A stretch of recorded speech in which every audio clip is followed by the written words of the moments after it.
नमस्कार दोस्तों, मैं हूं नवनीत शुक्ला और आप देख रहे हैं नवनीत जीएस सेंटर। आज हम लोग आपके लिए पार्ट 2, जैसा कि हमने आपसे वादा किया था कि हम आई दृष्टि को कंप्लीट कराएंगे, उसी क्रम में आज हम पार्ट 2 लेकर आए हैं। पार्ट 1 हमने कंप्लीट करा लिया है, जिसमें हमने आई दृष्टि के प्रारंभ के 6 टॉपिक कंप्लीट कराए थे, जो कि राष्ट्रीय घटनाक्रम से संबंधित थे। अब हम अगले 6 टॉपिक लेकर आए हैं आपके सामने, जो कि आपके सामने हैं और इनके जो महत्वपूर्ण बिंदु हैं वो आपके लिए अत्यंत उपयोगी साबित होंगे। इन बिंदुओं का प्रयोग करके आप आई दृष्टि जो बुक है, मैगजीन है, उसका आप नोट्स भी बना सकते हैं। चलिए, तो अब हम लोग पार्ट 2 में इन 6 टॉपिकों की बात करते हैं। आपकी किताब में जो 6 टॉपिक पहले पार्ट में है, अब अगर ये पार्ट दूसरा है तो ये 7वां टॉपिक है, लेकिन यहाँ पर 1, 2, 3 नंबर पड़ा हुआ है, परंतु आपकी बुक में अगर आप देखेंगे तो ये 7वां टॉपिक होगा। तो चलिए चलते हैं और समझते हैं कि क्या है ये 6 टॉपिक। एक न्यूज थी स्वच्छ वायु सर्वेक्षण को लेकर। स्वच्छ वायु सर्वेक्षण को लेकर यदि आपसे पूछा जाए, यह प्रश्न बन सकता है कि स्वच्छ वायु सर्वेक्षण कब आया, तो स्वच्छ वायु सर्वेक्षण सबसे पहले समझ लीजिए कि 2019 में आया था। एक प्रोग्राम के तहत एक प्रोग्राम आया 2019 में, एनसीएपी। एनसीएपी का फुल फॉर्म है नेशनल क्लीन एयर प्रोग्राम। ये क्यों आया था? ये 5 वर्षों के लिए प्रोग्राम आया था, जिसका उद्देश्य था पीएम। पीएम का फुल फॉर्म क्या है? Particulate matter. PM10 तथा PM 2.5 में कमी लाना। PM10 और PM 2.5 क्या है? जो आपने देखे होंगे छोटे छोटे कण होते हैं। 10 का मतलब है 10 mm का जो कण होगा, 2.5 mm का जो कण होगा। PM का मतलब पार्टिकुलेट मैटर। उन कणों में कमी लाना, क्योंकि इन कणों की वजह से जो है वायु अशुद्ध होती है। तो इनमें कमी लाने के लिए नेशनल क्लीन एयर प्रोग्राम शुरू किया गया। कब शुरू किया गया? 2019 में। कितने सालों के लिए शुरू किया गया? 5 वर्षों के लिए। और इसका उद्देश्य था PM10 तथा PM 2.5 में 20 से 30% की कमी करना। ठीक है, तो यदि आपसे पूछा जाए कि नेशनल क्लीन एयर प्रोग्राम कब शुरू हुआ, तो आप बता सकते हैं 2019 में। 5 वर्षों के लिए ये शुरू किया गया था, 2024 तक इसका लास्ट ईयर है। ठीक है, अब जो स्वच्छ वायु सर्वेक्षण इसी प्रोग्राम के तहत आता है। स्वच्छ वायु सर्वेक्षण जो होता है वो 3 कैटेगरी में किया जाता है, कैटेगरी 1, कैटेगरी 2, कैटेगरी 3। और इसमें कुल देश भर के 130 शहर लिए जाते हैं। कितने? 130 शहर लिए जाते हैं देश भर के, जो कि 3 कैटेगरी में पूरा किया जाता है। 3 कैटेगरी का मतलब है श्रेणी 1, श्रेणी 2 और श्रेणी 3। श्रेणी 1 में जो है, यदि आप देखेंगे तो इसमें कैप है। कैप का मतलब है कि एक सीमा है। आप देखेंगे तो जहां की जनसंख्या 3 शहर की बात कर रहा हूं, ये 130 शहरों में सर्वेक्षण होता है वायु को लेकर। 3 लाख जनसंख्या से लेकर 10 लाख जनसंख्या के बीच का एक कैप है। तो ये 3 श्रेणी कैसे बटेंगी? पहली श्रेणी वो श्रेणी है जहां पर 10 लाख से ज्यादा जनसंख्या है। जिस शहर में 10 लाख से ज्यादा जनसंख्या है वो श्रेणी 1 के शहर है। श्रेणी 2 के शहर वो शहर हैं जहां पर 3 लाख से 10 लाख के बीच जनसंख्या है। और श्रेणी 3 के शहर वो हैं जहां 3 लाख से कम जनसंख्या है। इस प्रकार 3 श्रेणियों में इन्हें बांटा गया है। तो जहां पर 10 लाख से ज्यादा जनसंख्या है, उसमें जो सबसे वायु को लेकर स्वच्छ शहर है वो है सूरत, पहले नंबर पे। दूसरे नंबर पे जबलपुर और तीसरे नंबर पे आगरा। अब आपसे क्वेश्चन कैसे बन सकता है कि श्रेणी 1 जो स्वच्छ वायु सर्वेक्षण है, उसमें श्रेणी 1 में यूपी का कौन सा शहर है? तो आप बताएंगे कि ओवरऑल तो ये तीसरे नंबर का है, परंतु यदि यूपी के संदर्भ में बात करें तो पहले नंबर का है और आगरा शहर है। श्रेणी 1, श्रेणी 1 का मतलब समझ रहे हैं ना, जहां 10 लाख से ज्यादा जनसंख्या है। इसमें लखनऊ, आगरा जैसे शहर आएंगे। लखनऊ, आगरा और आपका कानपुर जैसे शहर आएंगे। तो 2024 में यदि आपसे पूछा जाए कि यूपी के कौन सा शहर सबसे अग्रणी रहा है स्वच्छ वायु सर्वेक्षण में, तो आगरा। श्रेणी वन का मतलब है जहां 10 लाख से ज्यादा जनसंख्या है। श्रेणी 2 का मतलब क्या है? श्रेणी 2 का मतलब है जहां की जनसंख्या 3 लाख से 10 लाख के बीच में है। वहां कौन सा शहर अग्रणी रहा है? तो सबसे नंबर 1 पे फिरोजाबाद रहा है श्रेणी 2 में, और ये देश भर में भी अग्रणी रहा है और साथ ही साथ ये यूपी का अग्रणी तो है ही। तो यदि आपसे पूछा जाए कि कौन सा शहर रहा है, तो फिरोजाबाद। यदि श्रेणी 3 की बात की जाए तो रायबरेली। श्रेणी 3 में क्या आता है? श्रेणी 3 में वो शहर आते हैं जिनकी जनसंख्या 3 लाख से कम है। ऐसे शहर जो है श्रेणी 3 के शहर हैं, और इसमें रायबरेली जो शहर है वो उसने जो है सर्वप्रथम स्थान प्राप्त किया। तो ये आपका स्वच्छ वायु सर्वेक्षण से जो इम्पोर्टेंट डाटा था यही था कि स्वच्छ वायु सर्वेक्षण 2024 हुआ है, उसमें 130 शहर लिए जाते हैं। इस सर्वेक्षण में 3 श्रेणियों में बांटा जाता है। तो पहली श्रेणी में जो आया है वो ओवरऑल जो है ओवरऑल 47 शहर हैं, तो उन्हीं को लेकर बनाया गया, जिसमें टॉप 3 जो है सूरत, जबलपुर, आगरा। और यदि मैं टोटल की बात कर लूं तो यहाँ पर जो श्रेणी 1 के शहर हैं, ये श्रेणी 1 है। श्रेणी 1 में 47 शहर लिए गए हैं, श्रेणी 2 में 43 और श्रेणी 3 में 40। ये पूरे देश भर से शहरों की संख्या है। उनमें जो फर्स्ट नंबर पे है वो सूरत है, जबलपुर है, आगरा है। श्रेणी 2 में 43 शहरों में सबसे नंबर 1 पे फिरोजाबाद है, जो कि यूपी के भी, अगर यूपी में पूछा जाए तो ये भी यूपी में भी पहला स्थान प्राप्त किए हुए, और श्रेणी 3 में रायबरेली। ठीक है, अब हम चलते हैं अपनी अगली न्यूज की तरफ। स्वच्छ भारत मिशन को नेचर का मान्यता। नेचर क्या है? नेचर कुछ नहीं है, आप इसे नेचर ना समझे। नेचर एक जो है विज्ञान जर्नल है, अंतरराष्ट्रीय स्तर पर बहुविषयक एक विज्ञान जर्नल। जर्नल का मतलब है एक अपनी रिपोर्ट निकालता है, अपनी रिपोर्ट जो है अखबारों में निकालता है अंतरराष्ट्रीय स्तर पर। तो उसमें जो है बात की गई है हमारे यहाँ जो स्वच्छ भारत मिशन शुरू किया गया था, ये 2014 में शुरू किया गया था, 2 अक्टूबर 2014 में।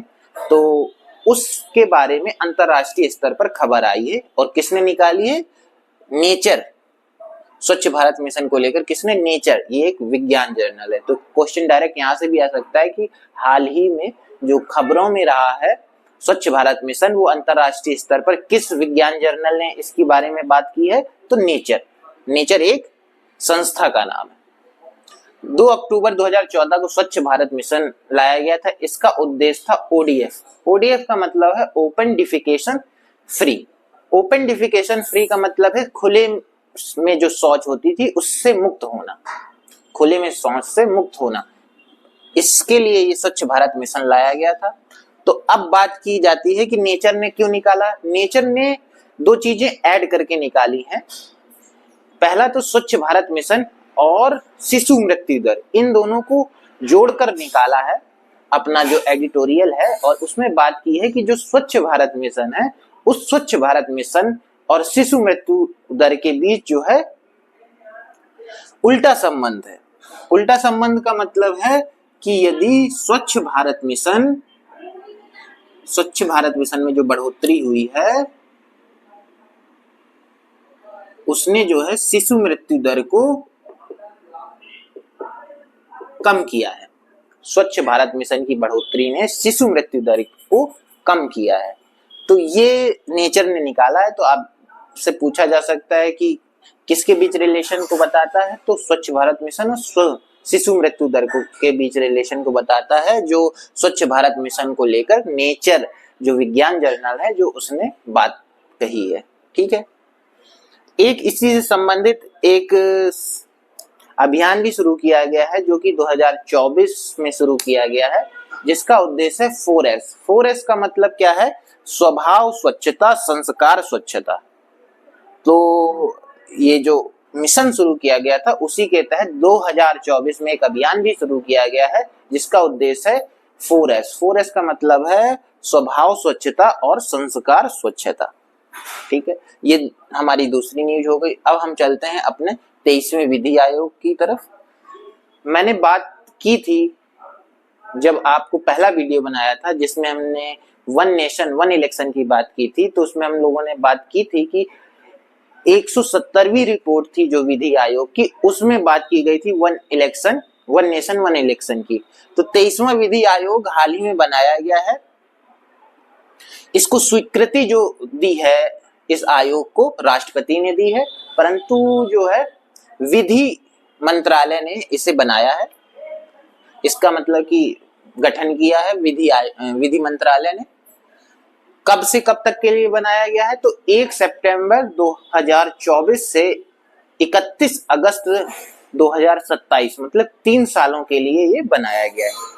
इसका काम क्या है? क्या ये संवैधानिक या वैधानिक निकाय है? नहीं, ये न तो संवैधानिक है न वैधानिक निकाय। ये एक सलाहकारी निकाय के रूप में काम करता है। जो हमारे भारत में कानून निर्माण होते हैं या कानून को लेकर जो मुद्दे चल रहे होते हैं, उन मुद्दों पर जो है ये अपने विचार प्रस्तुत करता है। कौन? 23 जो विधि आयोग है। तो अभी तक 23 विधि आयोग बन चुके हैं। इनका यदि हेडक्वार्टर आपसे पूछा जाए तो दिल्ली में है और ये 3 वर्षों के लिए बना है। तो ये और क्वेश्चन यहाँ से भी बन सकता है कि 23वां विधि आयोग बना है तो 22वां विधि आयोग कब समाप्त हुआ? तो 22वां विधि आयोग आप समझते हैं 31 अगस्त 2024 को 22वां विधि आयोग समाप्त हो गया था। ठीक है, इसके जो हेड रहे हैं वो हेड रहे हैं आपके ऋतुराज अवस्थी जी। ऋतुराज अवस्थी 22वें विधि आयोग के अध्यक्ष रहे हैं। अभी 23वें विधि आयोग के अध्यक्ष डिसाइड नहीं हुए हैं। हाल ही में जब आएगा अपडेट तो मैं अपडेट करा दूंगा। अभी डिसाइड नहीं है कि कौन इसके अध्यक्ष होंगे। अब इसके गठन की बात कर लेते हैं, कैसे इसकी संरचना होती है। तो इसमें एक तो पूर्णकालिक अध्यक्ष होगा, ठीक है, उसका नाम अभी पता नहीं है।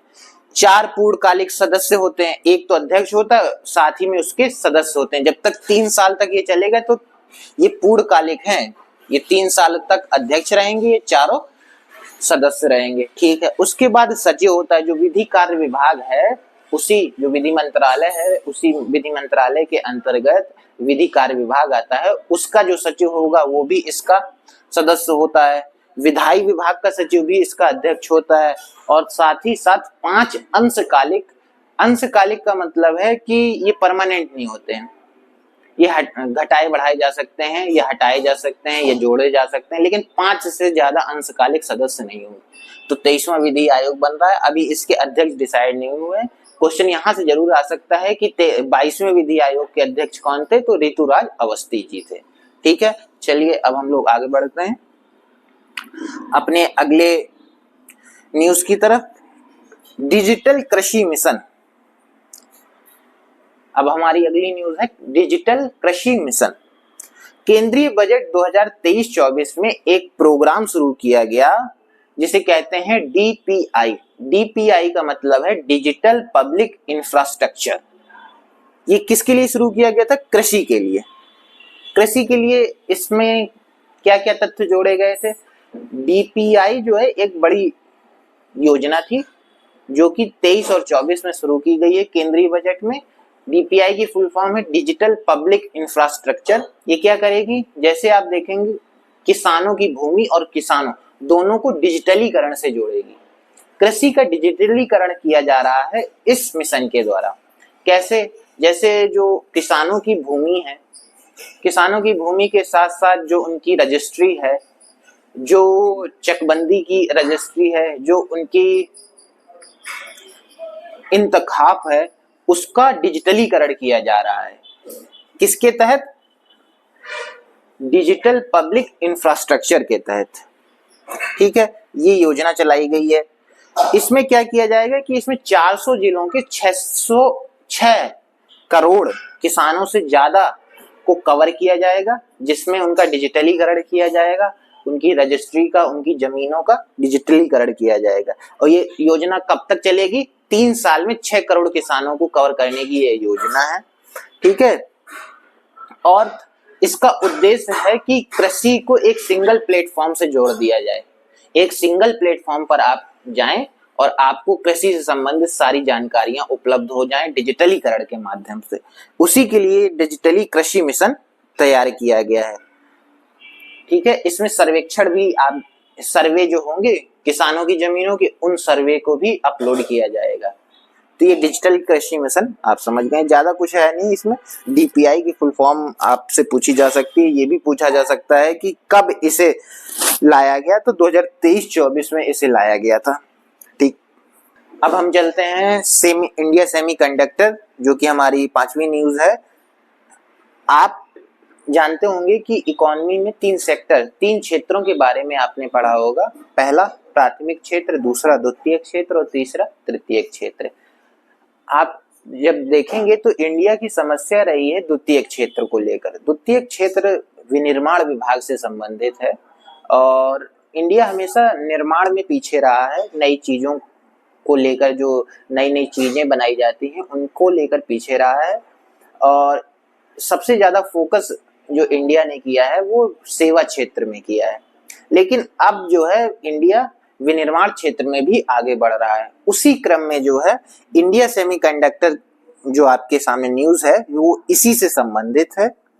एक इंडिया ने सेमीकॉन इंडिया प्रोग्राम शुरू किया 2021 में, जिसका उद्देश्य था सेमीकंडक्टर का विनिर्माण करना। सेमीकंडक्टर आप जानते हैं कि इलेक्ट्रॉनिक्स और इलेक्ट्रिकल दोनों में इनका यूज काफी होता है, इसीलिए जो है इंडिया इसका निर्माण कर रहा है और इंडिया ने इसके निर्माण के लिए 5 इकाइयां बनाई हुई हैं। एक इकाई हाल ही में बनाई गई है, इसीलिए यह न्यूज आई है आपके सामने। वो इकाई जो बनाई गई है कायंस सेमीकॉन प्राइवेट लिमिटेड के द्वारा गुजरात में बनाई गई है, साणंद में। और टोटल अगर बात की जाए तो कुल 5 इकाइयां हैं भारत में सेमीकॉन इंडिया प्रोग्राम के तहत इंडिया सेमीकंडक्टर को बनाने के लिए। ठीक है, उन 5 में जो है 4 गुजरात में है और एक आपका असम के मोरगांव में है। ठीक है, यहाँ पर लिखा हुआ है भारत में 3 अर्धचालक इकाई नहीं है, यहाँ पर सॉरी माफ कीजिएगा, 5 अर्धचालक इकाइयां हैं, 5। ठीक है, जो कि एक धौलेरा है गुजरात में, आपका असम में है, मोरगांव में, साणंद है, एक है सीजी गुजरात में ही, एक है माइक्रोन करके गुजरात में ही। ठीक है, और यदि बात की जाए कि सेमीकंडक्टर को लेकर किसके साथ साझेदारी चल रही है इंडिया की, तो अमेरिका के साथ साझेदारी चल रही है और इंडिया सेमीकंडक्टर बनाने में अग्रणी भूमिका निभा रहा है और कुछ ही वर्षों में इंडिया निर्यात भी करेगा सेमीकंडक्टर्स का। ठीक है, इसके लिए सिलिकॉन आवश्यक होता है। ठीक है, सर्वोच्च न्यायालय का ध्वज और प्रतीक चिन्ह, जैसा कि आप जानेंगे तो संविधान में आप पढ़ते हैं कि जो सर्वोच्च न्यायालय है उसके लिए अनुच्छेद जो है 124 में बात की गई है। 124 जो अनुच्छेद है वो बात करता है सर्वोच्च न्यायालय के बारे में। सर्वोच्च न्यायालय का स्थापना की बात अनुच्छेद 124 करता है। ठीक है, अब सर्वोच्च न्यायालय का ध्वज और प्रतीक चिन्ह क्या है? हाल ही में जो है, जो हमारे राष्ट्रपति जी हैं, राष्ट्रपति जो हैं वो द्रौपदी मुर्मू जी, उन्होंने जो है ध्वज और चिन्ह का उद्घाटन किया है जो कि सर्वोच्च न्यायालय से संबंधित है। ये ध्वज और चिन्ह कैसे हैं? ये चिन्ह जो ध्वज होगा वो नीले रंग का होगा और इसमें जो है संविधान के जो पन्ने हैं उससे जो है सर्वोच्च न्यायालय को निकलते हुए दिखाया गया है और ये नीले रंग का ध्वज होगा। इसी चिन्ह और ध्वज का अनावरण किया है और इसका जो विषय है, इसका जो टाइटल है इस ध्वज का, उसमें लिखा हुआ है यतो धर्मस्तु जया, अतः जहां धर्म होगा वहीं विजय होगी। ठीक है, यतो धर्मस्तु जया के बारे में बात की गई है। ठीक है, और ये कब किया गया है? तो राष्ट्रपति जी ने 1 सितंबर 2024 को इस ध्वज का अनावरण किया है। इसी के तहत जो है एक और न्यूज आई है कि जो राष्ट्रीय जिला न्यायपालिका सम्मेलन है वो कहाँ, ये क्वेश्चन आपके यहाँ बन सकता है कि राष्ट्रीय जिला न्यायपालिका सम्मेलन जो है, राष्ट्रीय जिला न्यायपालिका सम्मेलन 2024 वो कहाँ शुरू किया गया है, तो वो जो है नई दिल्ली से शुरू किया गया है। ये बन सकता है। और एक क्वेश्चन और यहाँ से बन सकता है कि जो 28 जनवरी 1950 था, उसी दिन से जो है सर्वोच्च न्यायालय हमारे सामने आया और 28 जनवरी 2025 में जो है 75 वर्ष हो जाएंगे, 75वीं वर्षगांठ मनाई जाएगी। इसीलिए इस साल जो है एक 75 रुपए का सिक्का भी लॉन्च किया गया है नरेंद्र मोदी जी के द्वारा। इसको लेकर ये न्यूज थी, ठीक है। अब हम अगले अपने वीडियो में 6 टॉपिक के साथ मिलेंगे। ये आपके 2 वीडियो कंप्लीट हो चुके हैं, करीब 12 टॉपिक राष्ट्रीय परिदृश्य से संबंधित हैं। अब हम अगले 6 टॉपिक लेकर आएंगे और इस प्रकार आपकी आय दृष्टि को समाप्त करेंगे। और अगर आप यहाँ तक पहुँच चुके हैं तो आप हमारे चैनल को सब्सक्राइब कीजिए और लाइक कीजिए, शेयर भी कीजिए। थैंक यू, धन्यवाद।